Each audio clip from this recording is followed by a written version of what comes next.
again, control is absolutely necessary for perfection. But once you have perfection, the next question is priority. The priority rules follow what you would otherwise more or less believe. The depository bank as secured party has control and has first priority. They may or may not give that away in a control agreement to somebody else, but they don't necessarily have to.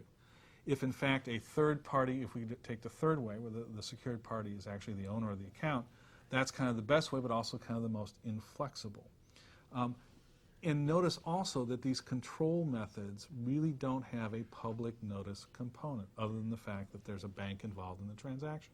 You can deal with a debtor, and you know they have a bank account, but even if you ask the bank, do you have a security interest, they're not required to tell you. And you have to rely on kind of what the debtor says or the debtor does. Moreover, because priority goes to control, and it doesn't have a filing component, to use a 25-cent word, it's non-temporal. That is to say, control defeats any time if, in fact, you have a situation in which an inventory lender's proceeds winds up in a deposit account. Which is the real prototype transaction, right, where that could occur. That could occur. And the debtor owes obligations to both the depository bank and the secured party. The depository bank has priority. Say that again, because it's... The depository bank has priority regardless of when the deposit account was created. It could have been created the nanosecond before the proceeds got in there. As long as they have control, they will defeat any other security interest other than through the control And there's rules. no filing system by where that inventory lender could have understood that to happen. Right? So in essence, you must assume that any bank account is going to be subject to a security. So they'll get subordination agreements or waivers or whatever it is in those circumstances. My guess, watch the dollars. I mean, it's an interesting thing. They're going to follow the cash. Follow the cash. My guess is that, I don't know if this is happening, but my guess is that non-bank lenders of sufficient size will enter into master agreements with various banks. That is happening. That was actually happening under former Article 9 too. Yeah. So at a large level, this happens. Although this can be problematic in the non everyday situation where you have a sale of a business and someone takes back a security interest to secure amateur lenders. I mean, those always have made the best cases anyway. Those have always made the best cases. The amateur lenders are going to have some problems with this. Right. You mean the loans that are documented out of the law firm's corporate department? Right. Ed Smith. I was going to say there's too much there even to comment upon. But once you get this, again, the default and enforcement, kind of the fourth thing I wanted to talk about, is important. Because here, the code says, in essence, if you're going to take a security interest, you'll be subject, if you proceed pursuant to that security interest, to the commercially reasonable rules under 9607. So you're going to have to, you can just take the money out, or yes, you don't really take the money out because it's an intangible obligation. You can just apply it and reduce the obligation owed to the debtor. But at the same time, there's an interplay with set-off, offset, and the like, where the code is very clear that even if, unless you have this third type of control, where the secured party is actually the account holder, a depository bank's right of set-off is superior. And the bank can choose, the depository bank can choose whether it wants to proceed by set-off or whether it wants to proceed by enforcing whatever security interest that it has. So you have a situation here where from, I think, coverage to creation to perfection, banks really, depository banks in particular, have a particularly strong position. And that was more or less intentional. Throughout the process, as I understand it, the Federal Reserve System wanted to ensure the free flow of funds through the system. And they more or less insisted on this kind of system in order to make sure there was no question that money was going to flow through kind of the system. Now, how does this impact in bankruptcy? A couple of points just to make. And then I'll go on to the consumer stuff. First... We've got about 10 minutes for your section. Okay, thanks. There's going to be 364 issues, because if every bank puts in a signature card, you've got to give a security interest. You can't do that in bankruptcy without getting a court order. Moreover, you may have this as you kind of walk in. So you almost have to assume, this may be an issue for the United States Trustee's Office, but you're almost going to have to assume that almost every bank is going to want to take this kind of industry standard, or now industry standard, security interest. So that's going to be something you're going to have to kind of watch on an ongoing basis. Second, as I mentioned before, because of the definition of consumer transaction, you are going to get a lot of Chapter 13 debtors who may, the failed garage entrepreneurs, if you will. who are going to come in with deposit accounts encumbered, and that may be contrary to their notions or expectations.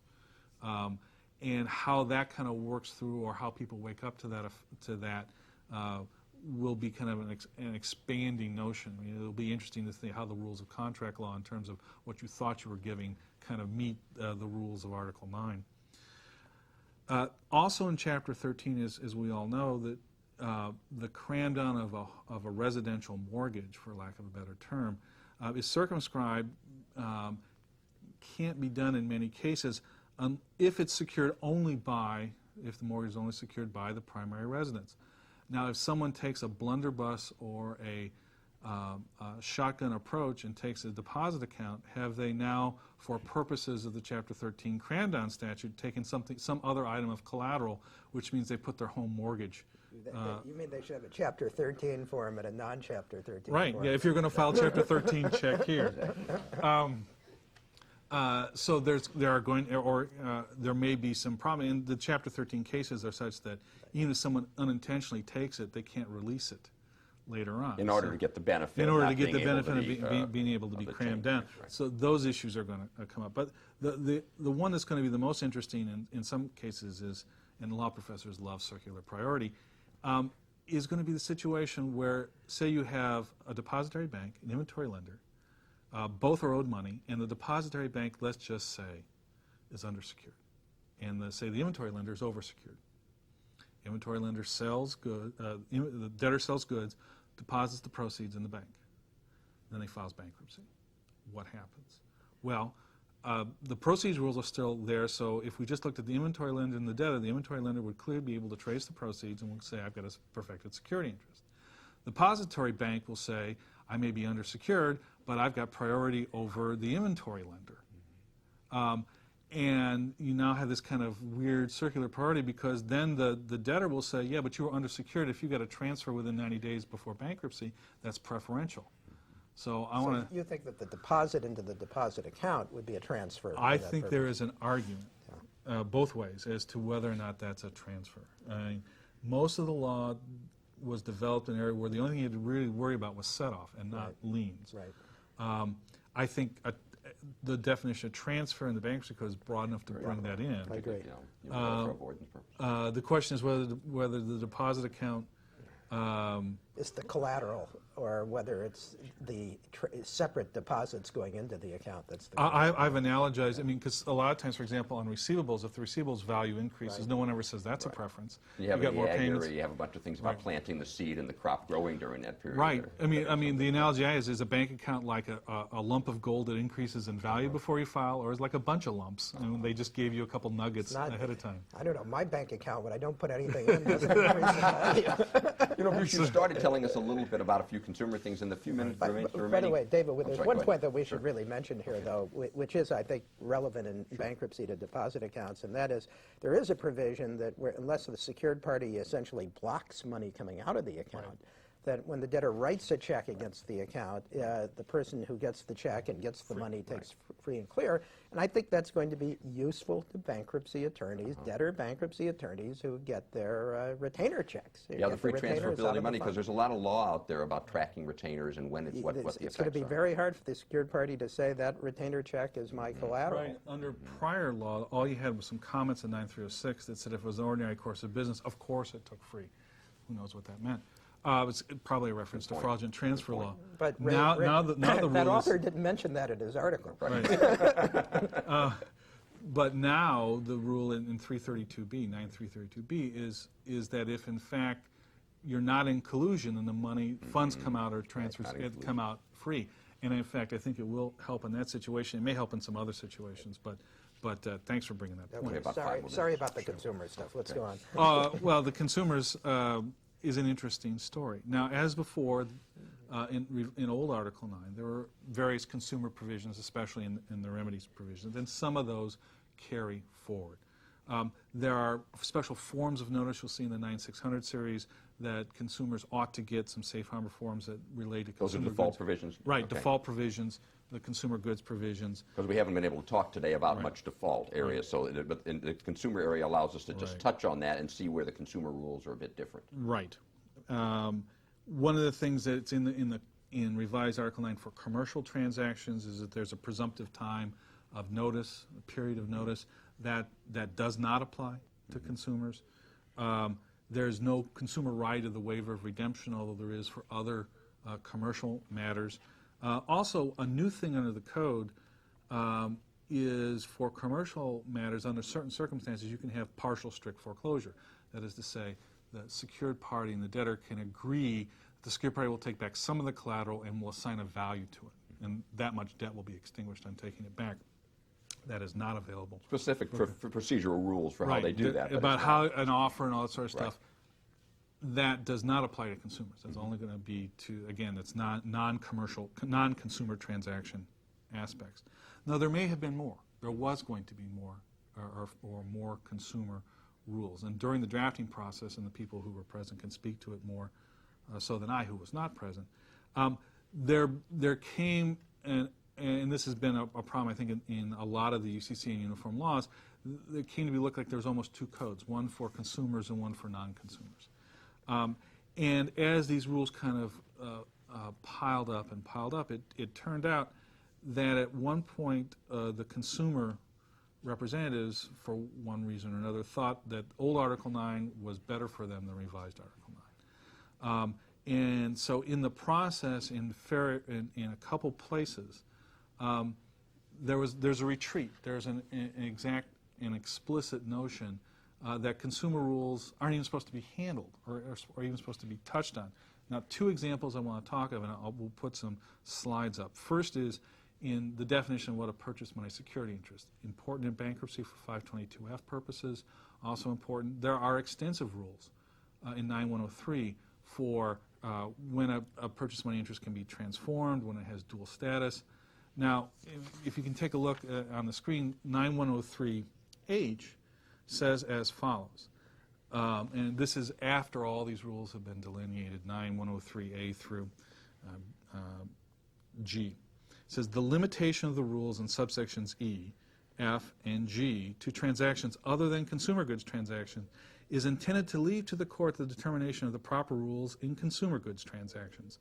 The court may not infer from that limitation the nature of the proper rule in consumer goods transactions and may continue to apply established approaches, whatever those may be. Did you say may not infer? Yeah, the jury should disregard the last statement. That's right. As I think Ed has called, this is the Wizard of Oz rule. Forget those commercial rules behind the curtain. That's odd statutory language to tell a judge what to do, I would say. It also, it was so nice they did it twice. I mean, they repeated this language with respect to the rule with respect to damages for non-complying dispositions. For example, there was a split between what people call the set-off rule, the rebuttable presumption rule, and the absolute bar rule. For commercial transactions, the rebuttable presumption rule has been made. Right. These are transactions where, just to set the tone, I'm where sorry. there's been a default, there's been a sale, and now the sale has been determined not to be commercially reasonable. And the question is, what does the court do when that? And these will come up in deficiency actions where the secured party will come in and say, I'm owed a deficiency because the collateral wasn't enough to cover the debt. The response from the debtor was, well, if you'd done it right. You would have gotten enough. The same thing, we have the rebuttable presumption rule and some evidentiary indications in 9626, but 9626B, again up on the screen now, has the same kind of language that I read from 9103B, ending with the court may not infer from that limitation the nature of the proper rule in consumer transactions and may continue to apply established approaches. Now, as you point out, this is very odd statutory language. This is statutory language saying, here's a whole bunch of rules, now ignore them, and go and apply either established approaches or what? I mean, there's really very little guidance in the statute as to what appropriate differences for consumers ought to be, leaving this to be not only non-uniform, because it will be, but also making the lives for the people hearing this broadcast and for Judge Hillman, I think, terrible, because there's no indication as to what the relevant standard is for such arguments. We're not real sure anymore what's a good argument, that this is a consumer and they didn't know as much, or the rule ought to be different in consumers because the collateral's a different type. There's all sorts of arguments to be made that can be made, and I think Judge Hillman was saying it's going to take 20 years. I think it's going to, this one is going to be permanently modeled. Well, this will be a very interesting area because they've changed the rule for commercial transactions. You know, they've said it is not the absolute bar rule, and they've said we leave it open for the consumer. So those are some interesting areas we need to move on, but we really thank you very much for that excellent And the only other thing to add here is that although this is unfortunate, and I know the reporters in particular did not like those provisions, there was no agreement. And this was the only way. This was a meltdown. This was the only way to get revised. I mean, you see that in other places. I mean, for example, in terms of the inability to specify a tracing rule on proceeds. There are other places where Article 9 refuses to be uniform. But, you know, one thing that's real important in wrapping this piece is that, and we haven't mentioned this, it is truly extraordinary that Article 9 has been passed in all 50 states, and that really, and I, you know, and I think one of the pieces is probably some decisions were made like that in the notion that consumer groups and others wouldn't have opposed it. That's exactly right. It was a very pragmatic decision to get the benefits of the statute for everyone else. The good was not held hostage to the best. Right. Because of the many changes, particularly the new rules for where to perfect a security interest, the transition is a complex one.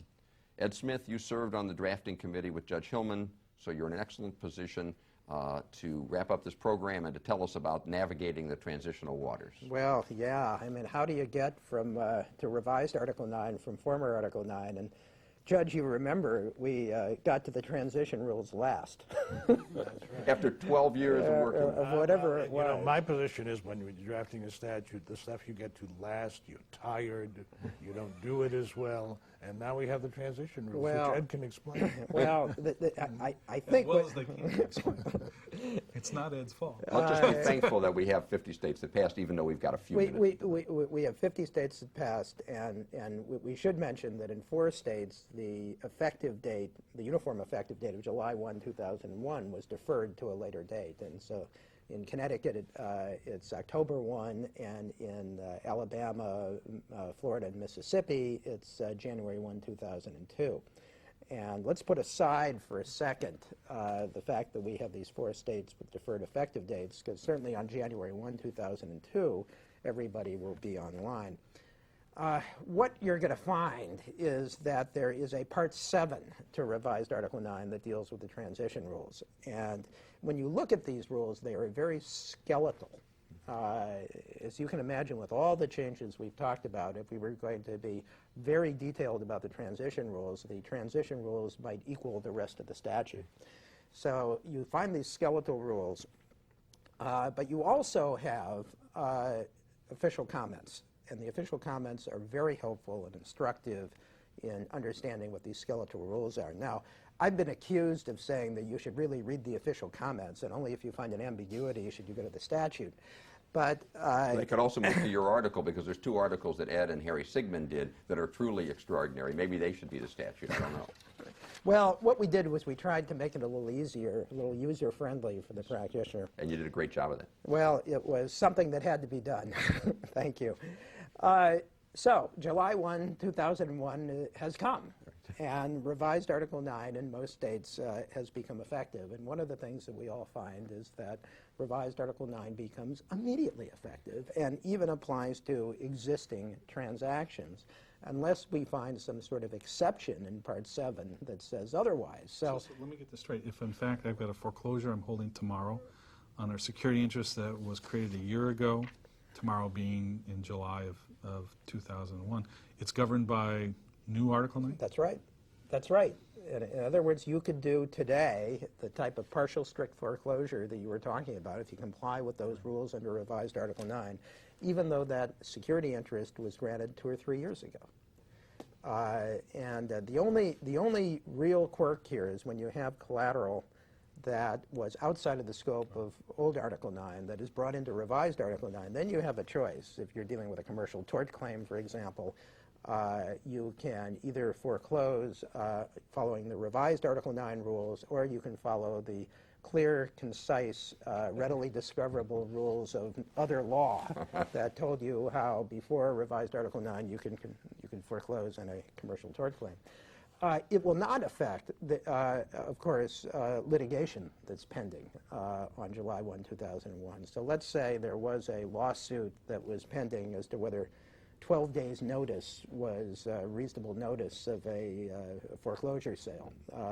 One of the things we didn't talk about was that under revised Article 9, in a commercial transaction, 10 days notice is per se reasonable. So you couldn't get into a situation where the defendant says, well, this is now per se reasonable under revised Article 9. That would be interpreted under old law.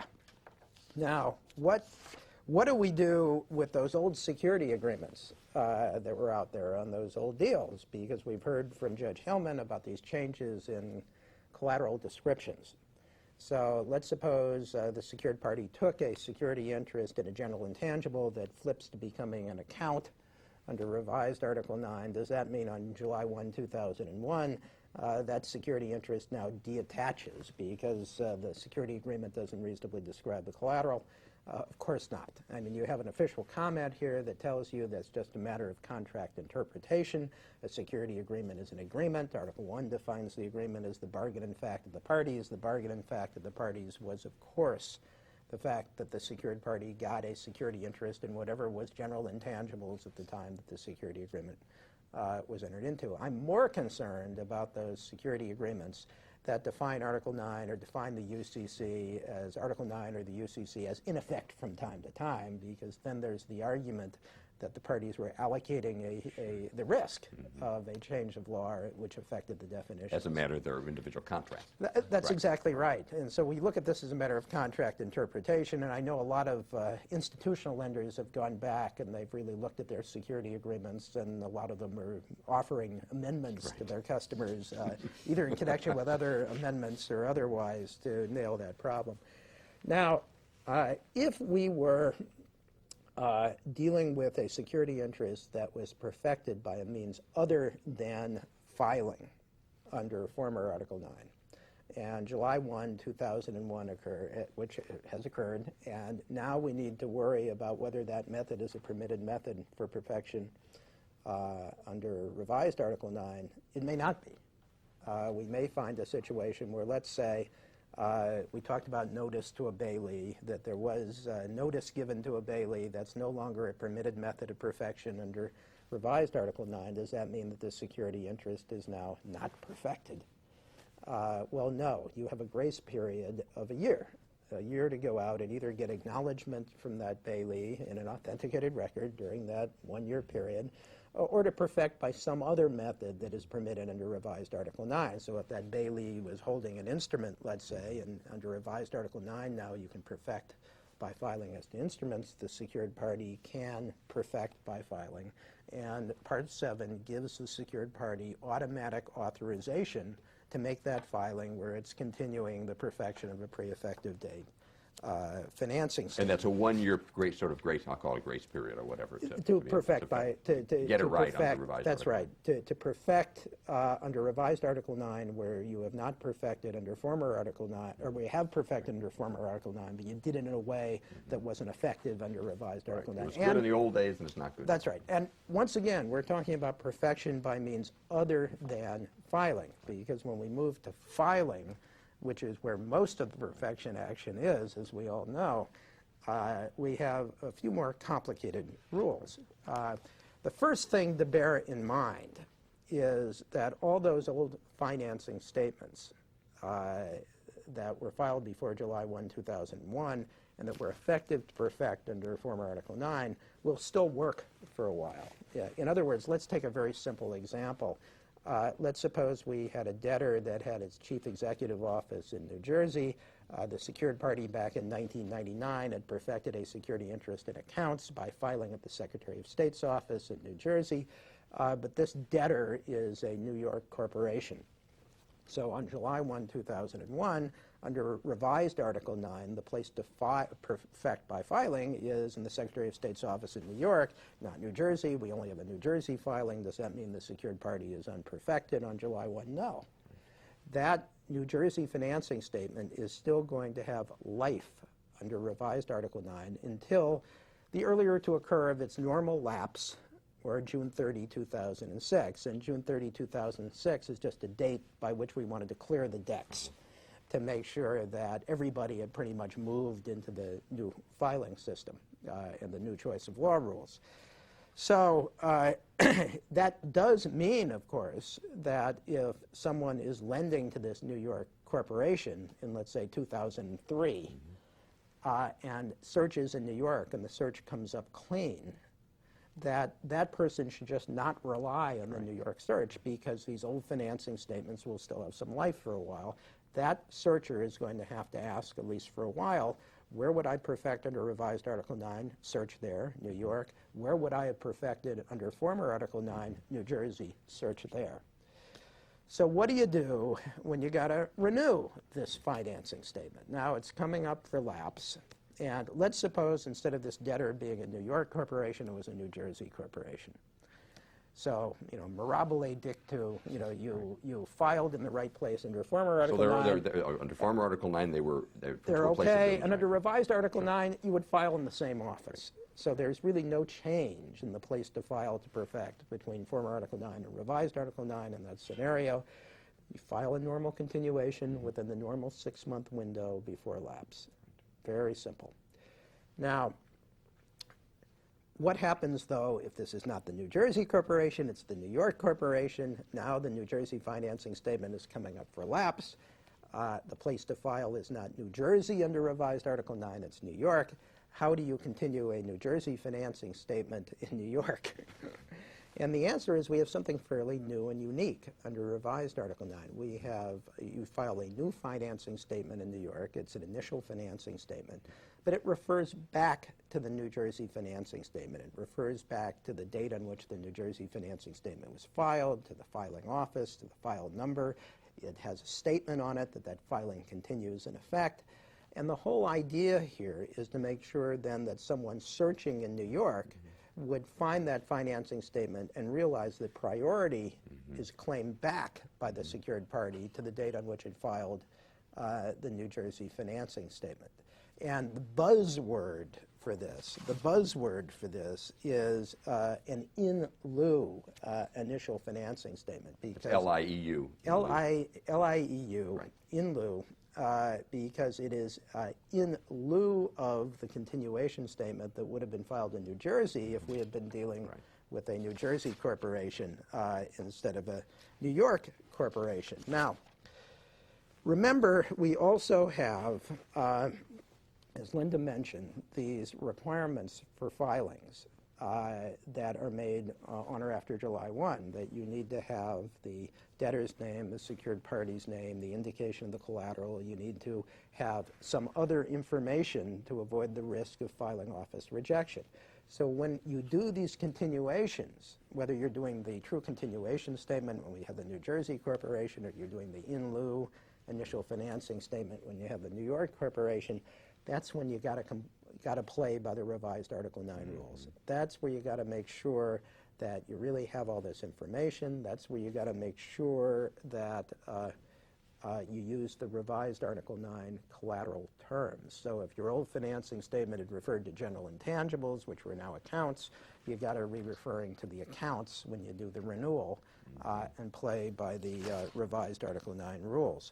Now, there are a couple of things about this in lieu initial financing statement I'll just mention very quickly, and that is that, that when you file, when the secured party files that in lieu initial financing statement, the longevity of that financing statement is usually going to be 5 years from the date on which it is filed. So when it's filed in New York in 2001, that will have a 5-year life from 2001. It has no relationship to the longevity of the New Jersey financing statement, which would have normally expired in 2004.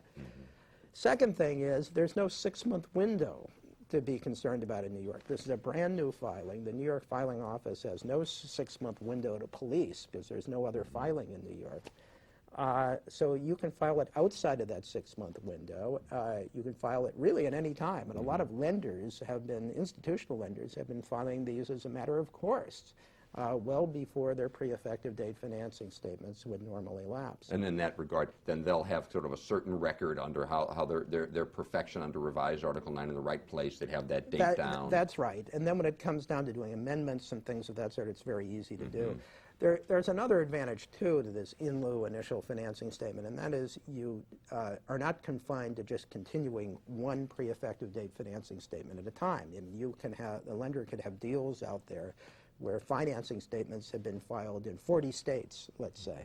So it could, if it wanted to, continue all 40 of those financing statements if they were not filed, if they were filed outside of the state in which you filed the in lieu, by doing the in lieu initial financing statement. And then they could, if they had to do an amendment or something after that, they would just be able to do it in the one jurisdiction? Be very easy. Be very easy to do.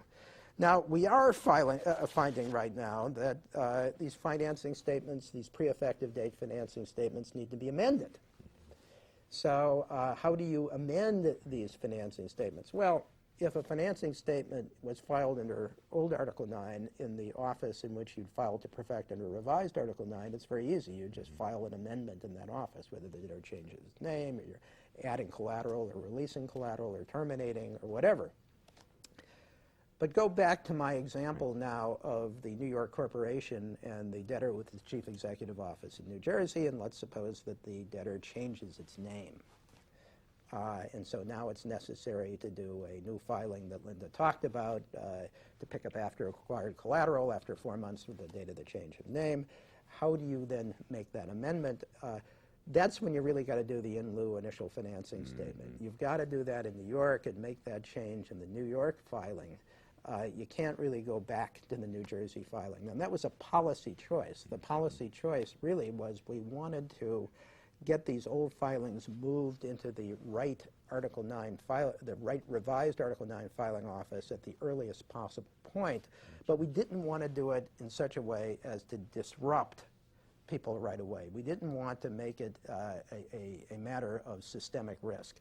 So the idea was renewals, amendments, those are the times when it makes sense to try to move the files instead of waiting to the end of the particular lapse period.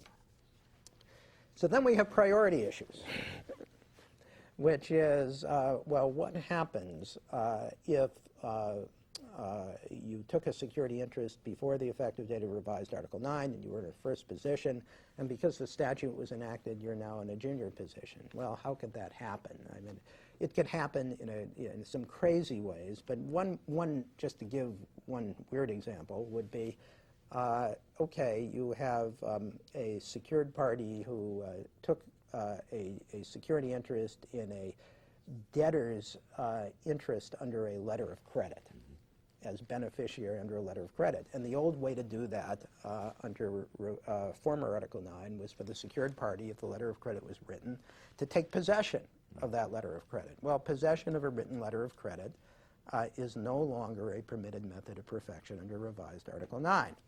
What you really should do is get control of the letter of credit, which means to get consent from the issuer to pay the proceeds to the secured party. Now, suppose some other lender had gotten control. Does that mean that on July 1, 2001, because a control interest beats a non-control interest, that particular lender wins? No. Priorities that were established before the effective date are not reversed merely by revised Article 9 coming into effect. Now, there are some very complicated permutations of these priority issues, but I think they're really more out there in terms of mental gymnastics, because most of the time secured parties are going to do the right things to protect themselves. They're going to file the in lieu initial financing statements if they need to, and the like before this comes up. Now, we have the added complication of the fact that we have 4 states with delayed effective dates.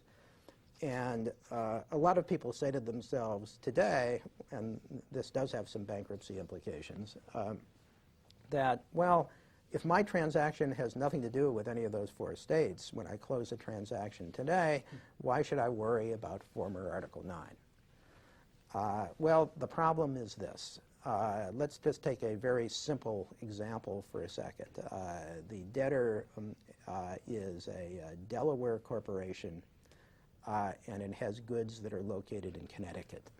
Okay, and the deal is closing today. And Connecticut's revised Article 9 doesn't go into effect until October 1. So secured party would file a financing statement in Delaware that perfects a security interest in all of the debtor's assets, in which you can perfect a security interest by filing, including the goods located in Connecticut. But what happens if that security interest is challenged in a Connecticut court before October 1? The Connecticut court is going to then look to its Article 9, presumably, and its choice of law rules in its Article 9. That's going to be the former Article 9 choice of law rules that says for ordinary goods, you need a filing where the goods are located. And I'm afraid that Connecticut court is going to say, well, without a filing in Connecticut, you're out of luck. Mm-hmm. Now, what if those goods were located in Massachusetts, which has enacted revised Article 9? You don't have that risk then of the challenge in Massachusetts creating that result. But let's suppose the debtor has a subsidiary that is incorporated in Mississippi, and it files for bankruptcy in Mississippi before January 1, and it consolidates administratively the debtor with the Mississippi filing. Now the Mississippi Bankruptcy Court, I think, although Judge Hillman and I have gone back and forth on this, but I would think the Mississippi Bankruptcy Court would then look to Mississippi's Article 9 choice of law rules. What you're going to find is that Mississippi then still has the former Article 9, which says you need a filing in the place where the goods are located. That is Massachusetts, and it's not the choice of law rules in Massachusetts, it's the internal law rules, so you need a filing in Massachusetts. And because Massachusetts has revised Article 9, not old Article 9, you don't need a local filing, you need a filing in the Secretary of State's office in Massachusetts.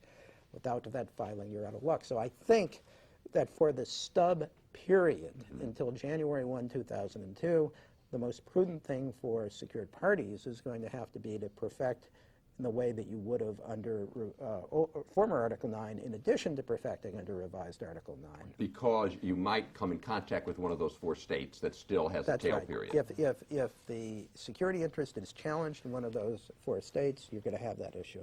Mm-hmm. Great. So those are the bumps along the road for transition, but hopefully when it gets behind us, when we get past these bumps, it'll be a more elegant filing and Well, system. plus all 50 states having passed it, even though we have this 4-month period. I mean, we've dodged a lot period. of bullets. It's a definitive right. period. Here's an unfair question, Ed. Oh. When can we forget about all the transitions? What's the date after which we can toss all this stuff out? Well, you know, certainly when you get to June 30, 2006, except for, I think there are a couple states that have even tinkered with that date.